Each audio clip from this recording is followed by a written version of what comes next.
What's the word, y'all? We back. I thought last episode was gonna be end of the series, but they put it all together, man. The top 100 players in the NBA this season. Interesting stuff here. I mean, y'all spammed me with it. Y'all know I was gonna be looking, right? Y'all know I check Bleach Report every single day, so you ain't gotta spam me with the BR articles. I'm there already, all right? But thank you for that. One thing I will say is that at the end of the day, rankings are subjective, you know what I'm saying? I may disagree with all 100 rankings here, but it just doesn't matter. I'm not gonna go crazy because some player is 2 spots above somebody else. It's all subjective. I mean, yeah, you make your opinions based on the eye test and the statistics and everything. These are just these 2 guys. This doesn't represent the entire company of Bleacher Report or anything. So we'll see. I just want to go through the list. I just want to go through the list. I'm not gonna spend time on all 100 players. But here we go. So yeah, we already went through point guard, shooting guard, small forward, power forward, centers. Y'all saw those, and if you didn't, go watch those. Let's get it. Injury exclusions. Marvin Bagley, Boogie, Steph Curry, Kevin Durant, Blake Griffin, Luke Kennard, Victor Oladipo, Clay, and John Wall. Makes sense. Just missed the cut. All right, let's see how many of these players do I think are top 100 that just missed the cut. Harrison Barnes. Shout out to Mikal Bridges, the homie. Brandon Clark, 2 very young players right here. Goran Dragic, Dorian Finney-Smith, Joe Harris, George Hill, Rashawn Holmes, Royce O'Neal. Norman Powell not being top 100 is surprising to me, especially considering the season he had. Again, and if you did not know, this is strictly based off this year. We don't care, or they don't care, what you did the first 15 years of your career, strictly based on 2019-2020, so keep that in mind. And if we're talking just 2019-2020, Norman Powell deserves some love other than just being outside looking in. Honestly, Norman Powell was amazing this season, and he should be a most improved player candidate. But Bam and Brandon Ingram just taking that away. But Norman Powell not being top 100 is kind of crazy to me. Not crazy, but it's a bit surprising to me. Maybe that's the word. Julius Randle, J.J. Redick, Josh Richardson, Colin Sexton, and Tristan Thompson. All right, let's get to 100 through 96. At 100, we have Dante DiVincenzo just in the second year. I think his trajectory of his career is pretty solid. I think we already talked about Dante DiVincenzo on the shooting guard list, but maybe we didn't. I like Dante DiVincenzo. Him being top 100 doesn't make me upset or anything. TJ Warren at 99. That may be a bit lower than where I would have him, but again, he made the list. I'll take that. Derek White. Similar to what I said when I was talking about DeMar, when I was talking about LaMarcus, I didn't really watch a ton of Spurs games this season. But based on what I did see, this is surprising to see him in the top 100. Again, I watch way more Raptors games than Spurs games, so maybe that's what's coming to mind. But I could see Norman Powell being better than Derek White. But this is one, I'm not reading all 100 excerpts right now. Lineup politics have capped Derek White's crack at appreciable progress. Why is more than 20% of his looks come off catch and fire threes on the defense is slightly less inclined to go. Duncan Robinson, shout out to, okay, I'm going to keep saying that Duncan Robinson in my eyes is like a rookie. I know he played minutes a year ago and maybe even a year before that, but this is the first time we've actually seen him play, and the fact that he's at 97 is pretty cool. OG Anunoby may be a bit lower than I would probably have him, but y'all know I love two-way players. I love players that can do something exceptionally well on the defensive side of the ball and also knock down shots, and that is what OG Anunoby has been this season. Next, we have Karis LeVert at 95. Karis LeVert is a very wishy-washy player where, like, some games he looks amazing and some games you're like, is Karis LeVert on the floor? So at 95, I don't feel terrible about that. Davis Bertans at Lafayette Laser. Danny Green. Marcus Morris Sr. I'm very curious about that because when he was with the Knicks, he was amazing. You know what I'm saying? And that could be just a product of having more shots because the Knicks sucked. But not even just that he was getting high volume shots. He was shooting close to like 50% on threes for majority of this season. So it's surprising that this is probably lower than what I would expect him to be. But again, I'm not going to complain about it. 91 is Mitchell Robinson. Then we get to the 90s, which is Marc Gasol. If it wasn't for Marc Gasol's injury this season, I would guess that he'd be higher. He's one of those players that on counting numbers not going to tell the full story of the impact of a guy like Marc Gasol. But again, him being older, him being injured, I'm guessing that Serge Ibaka is significantly higher on this list because Serge played the Marc Gasol role while Marc Gasol was out. Then we have Clint Capella at 89.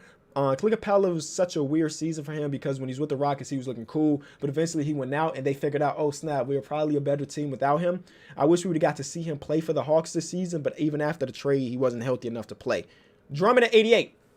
So people were asking me on the last episode when we were talking about centers, where is Drummond? Because Drummond did not make the top 15. In my mind, it didn't even cross my mind that he wasn't really there. And maybe that's because the Detroit Pistons are kind of over here, and then he got traded to another team, and the Cavs is kind of over here that we don't pay a lot of attention to. One thing that we know he's extolled for, and that is his rebounding. Then we have Hassan Whiteside. Hassan Whiteside's had a good season for his standards. It just seems like when it's a contract year, Hassan Whiteside finds a way to have a good year. So 87 is pretty cool, especially considering probably the year before that a lot of people had died out on the Hassan Whiteside love because he was just he was so stat-oriented more than win, and I don't know, it just felt like that when we were watching, that he was so block happy. I needed my 3 blocks. I needed my 3 blocks no matter what. I was going to try to get my 3 blocks, and that overshadowed like him leaving assignments and this and that. Number 86, Lou Will. Shout out to Lou Will. Then we have Jared Allen. Jared Allen at 85, which is cool. DeAndre Jordan probably not on the list, and Jared Allen is. Shout out to him. Then we have Robert Covington at 84 again. I know it's memes on my main channel about my opinion of Robert Covington and stuff, but I promise it's all memes. I really like Robert Covington's game. I love that he defends well and the fact that he's able to hit that shot. Then we have Kelly Oubre at 83, Miles Turner at 82, Al Horford at 81, and this is a big fall from Al Horford considering like the past previous years. He had always been like a top 50 player in the NBA. But this year's just been very weird because he hasn't really found a spot in Philly, and then he started to find a spot when they moved him to the bench. He was playing some bench time minutes, and Philly was looking better there, and then Joel Embiid got injured, and then Al Horford had to slide back into the starting lineup and everything. The 76ers have been a minus 2.4 points per 100 possessions when Horford is at the 4, and a plus 5.8 points per 100 possessions at the 5. That's basically what I'm saying. When he was off the bench, when he was playing without Joel Embiid, and he was the 5 when he was coming off the bench, the team was significantly better. Then we get to 80, which is Tim Hardaway Jr. Tim Hardaway Jr. is having a really good year, man. He's having a really, really good year for his standings. And then Evan Fournier, he's one of the most fun people to follow on Instagram right now. If you did not know, he put up 2 vlogs of the NBA life in the bubble. And we ain't really seeing that. So shout out to Evan Fournier keeping us informed. I would recommend following him alongside following me at Kenny, HOH_. Then we have Draymond Green at 78. This is a very curious case because, again, we are strictly basing this off this 2019-2020 season. Not what Draymond Green has done in the past and not what we know what he's capable of. But I can say this season, Draymond Green was basically not good. I could say that with confidence. This season, Draymond Green was not good. But I have no doubt in my mind the next season, once he has his boys playing with him again, he will be good. So this is a bit confusing to me that we're ranking this season and Draymond Green is this high. Let me read it. The 2019-2020 season has undoubtedly been a downturn for Draymond Green. His points per game average, yada, yada, yada. Still present a picture of a versatile point forward, but his efficiency has been abysmal. And that's what I'm trying to say. I just don't realize ranking him higher than some of the other guys. Okay. But again, Draymond Green's the type of player that needs good players around him. And he's playing with not so good players this season. Joe Ingles, shout out to him, man. Joe Ingles. I love watching Joe Ingles shoot the basketball because he holds it basically right. It's a very weird thing. I like Joe Ingles. Jaren Jackson Jr. Oh my God. Jaren Jackson Jr. Good spot for the sophomore year player. I'll take this any time of the day. Again, he's a big reason why the Memphis Grizzlies are winning games. Then we have Jonathan Isaac, which is weird to me. Because how many games this season did Jonathan Isaac actually play? You know what I'm saying? I feel like he missed a great majority of the season. Jonathan Isaac would have been a much higher placement if not with a knee injury that might end his season. Yeah, so I know what he can do. But I feel like the sample size for this season alone was a bit smaller than obviously everybody else. PJ Tucker, man of many hats. He can do pretty much anything on the court. Role player wise, I'm not asking PJ Tucker to isolation and step back on somebody. That's what his teammates are for. But he does the dirty work. Does all the dirty work. Then we have Aaron Gordon. We talked about Aaron Gordon a few episodes ago. Christian Wood, shout out to him. I just saw a tweet from him where he was saying my main goal is to be one of the best bigs in the league. And I like that. I like that. You know what I'm saying? Patrick Beverley at 71. Then we get to DeJounte Murray. I thought that was going to be Jamal Murray. I was going to say that is surprisingly low for for Jamal Murray, but for DeJounte Murray, it makes sense. It makes sense. This is basically his first time back. And then even with that, he was on a minutes restriction for it seemed like a lot of the season. So I understand that he's still an elite defender, all defensive defender, but just this season was a bit down year because he was coming back from his injuries. Then we have Buddy Hield at 69. First half of the season, he wasn't hitting the shots. You know what I'm saying? First half of the season, he was not hitting the shots. And then he went up to the bench unit. He was like, okay, I don't think he liked it, but it was better for his efficiency. It was better for the team because they started winning more games once Buddy Hield moved to the bench. Dennis Schroeder, my sixth man of the year right here. And that's all I can really say about Dennis. Valanciunas, Devontae Graham, shout out to him for jumping onto the scene like this. D Rose at 65. I'm not going to complain about D Rose at 65. I'm happy that he's even this high on the list. Great year for Derrick Rose for his standing, especially when you consider the previous years. I love to watch Derrick Rose play. I love to watch him play. Bogdanovich, Tobias Harris, okay. Will Barton, shout out to Will. Ricky Rubio, one of the best playmakers in the game right now. Then we get to, I want to spend more energy on the top half because, again, if I think that Derrick Rose deserves to be 3 spots higher, that's really nothing because he's still, you know what I'm saying, still ranking in a similar spot. Derek Favors, Montrezl Harrell, Brook Lopez, Steven Adams, and Lonzo Ball. All right, I could dig that. I could dig that. Then we get to basically get into the top 50. Serge Ibaka, like I mentioned, he will be a lot higher, and he was at 55. Marcus Smart at 54. DeMar at 53. That seems low for a guy like DeMar DeRozan, but DeMar DeRozan, again, is a raw stats guy, and I don't know if the advanced metrics love him as much as like the authors of this article love the advanced stats. As you can see, 3 points, they always put these advanced stats, percentile, yada, yada, yada.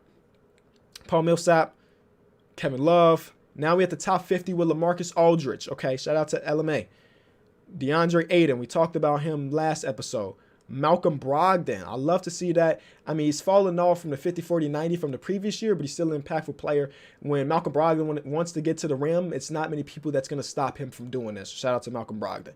Jamal Murray. So this is a way more acceptable spot than what I saw with DeJounte. But let's see who's right above him. Spencer Dinwiddie. Won't complain. Then we have D'Angelo Russell at 45. A very curious year from him because first half of the season he was playing with players that weren't very good. You know what I'm saying? 44 is Zach LaVine. Throwing the bias out the door, I think this might be a little bit low for him, but I can understand why somebody would have him this low because he is like a one-dimensional player. Like he's all offense, no defense. And again, the overall perspective of Zach LaVine is that he puts up empty statistics, and I hope that one day he can change that narrative about him. I hope he does. And basically what I'm saying is I hope that the Bulls become good one day. That's all I'm basically saying. Gordon Hayward over Zach LaVine. Do I feel that? I don't agree. But I'm sure there's some Celtics fans out there that will, so I'm not making an argument. Fred VanVleet, shout out to him. He's about to make a big-time bag this offseason, depending on, I don't know where it's going to be. Maybe it's New York, maybe it's Detroit. I feel like it's going to be one of those teams that just need another guard. And shout out to him. He's going to make that cash. John Collins at 41. That's a good spot for the year 3 play, right? It's his 3rd year in this NBA career. Eric Bledsoe, okay. Kristaps Porzingis at 39. Again, it's based off this season, not just the half of the season where he was great, but the first half of the season should matter too, where he wasn't bad. He just wasn't all-star Porzingis, and then we got to the point where he was starting to look like all-star Porzingis, so that makes sense. Gallinari, winning player. Vucevic, De'Aaron Fox, shout out to Swiper.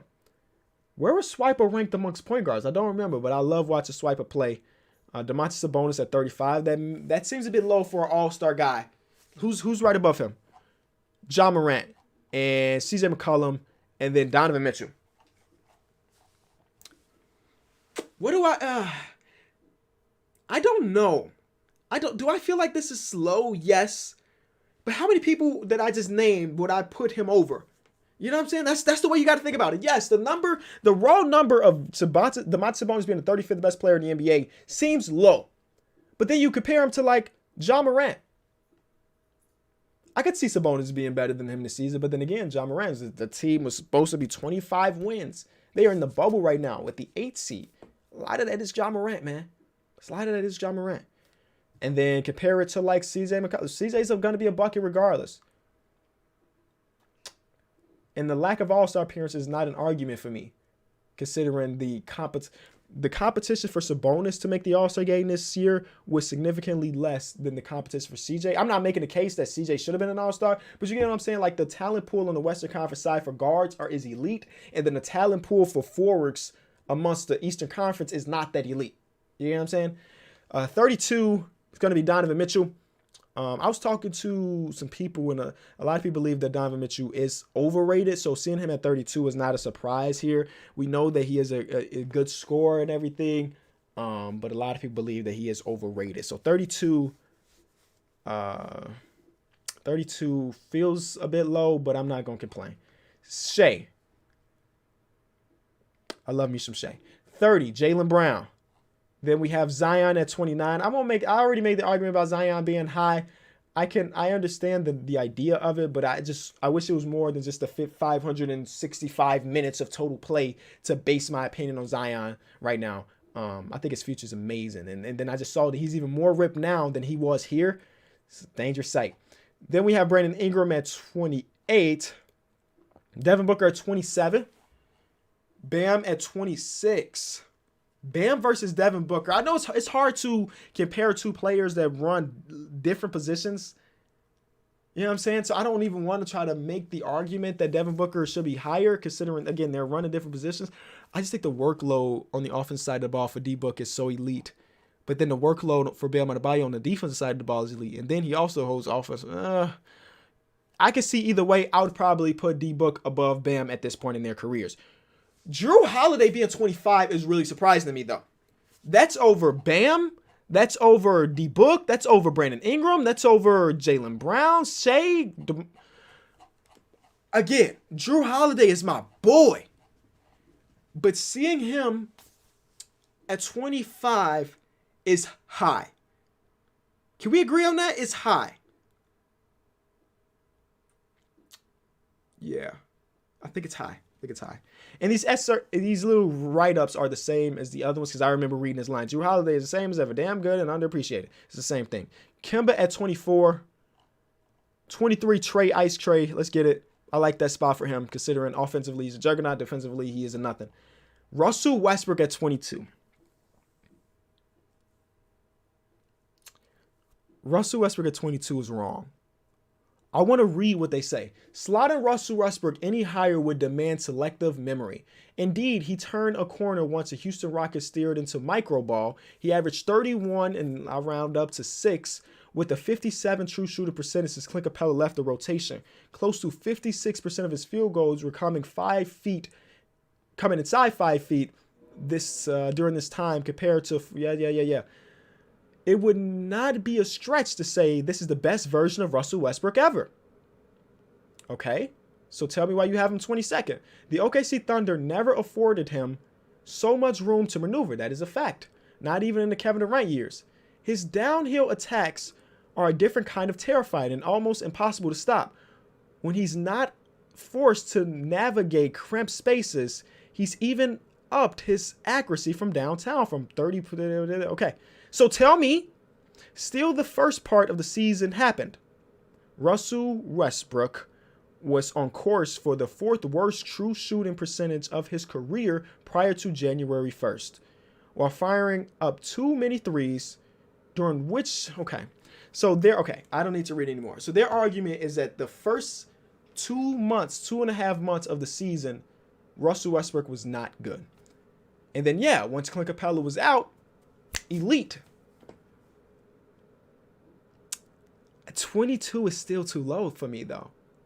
You know what I'm saying? 22 is still too low for me. Opponents outscore. Okay, what are they saying? Russell Westbrook deserves credit for flipping the script, and that's the main thing for me.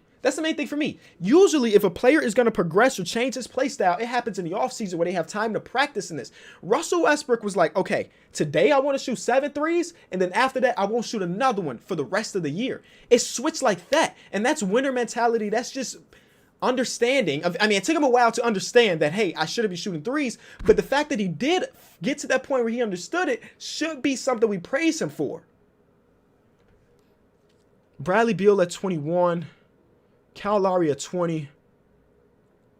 I'm still having Russell Westbrook over Kyle Lowry personally. Again, I understand the idea of having Kyle Lowry above, but I'm going to put Russell Westbrook above Kyle Lowry. Kyrie Irving at 19. Rudy Gobert at 18. 17 Pascal. 16 Paul George.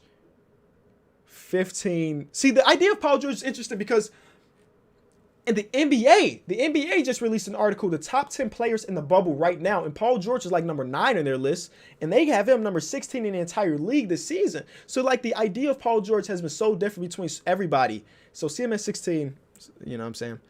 Ben Simmons, Karl Anthony Towns, Chris Paul. Shout out to Chris Paul. Again, if we're strictly basing it off this season, I completely agree with Chris Paul being this high.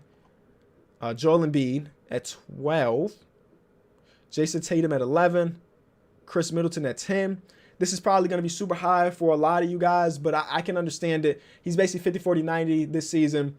Well, actually 10. I would say 10 is kind of high. I would say that. Yes, 10 is kind of high. But he should be in the 15 to 10 realm if you ask me. 50, 40, 90. Still a good defender. Stuff like that. He's closed out a few games for them when they needed jump shooting. I'm not going to complain about him being 10. Is it maybe slightly higher than what I would put him? Yes, but it's still in the same ballpark than the fact that I'm not going to be upset. You know what I'm saying? Like the Russell Westbrook one. I think that's extremely low. Or the Jrue Holiday one. I think that may be extremely high. Chris Middleton, still the same ballpark for this season alone. 9, Jimmy Butler.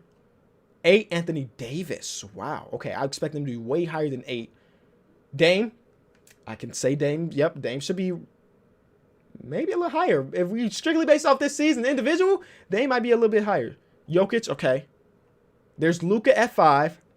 4 is James Harden. 3 is Kawhi. 2 is LeBron. And 1 is Giannis. 1 is Giannis, I agree with. LeBron at 2, I agree with. Kawhi at 3, I agree with. James Harden at 4, I agree. I can agree with their top 5. After that, I can see people getting switched around, but I think the top 5 is pretty solid. I think the top 5 is pretty solid. Okay. I spent way too much time on this article. The biggest things for me, Russell Westbrook too low. Jrue Holiday maybe too high. Everything else, eh.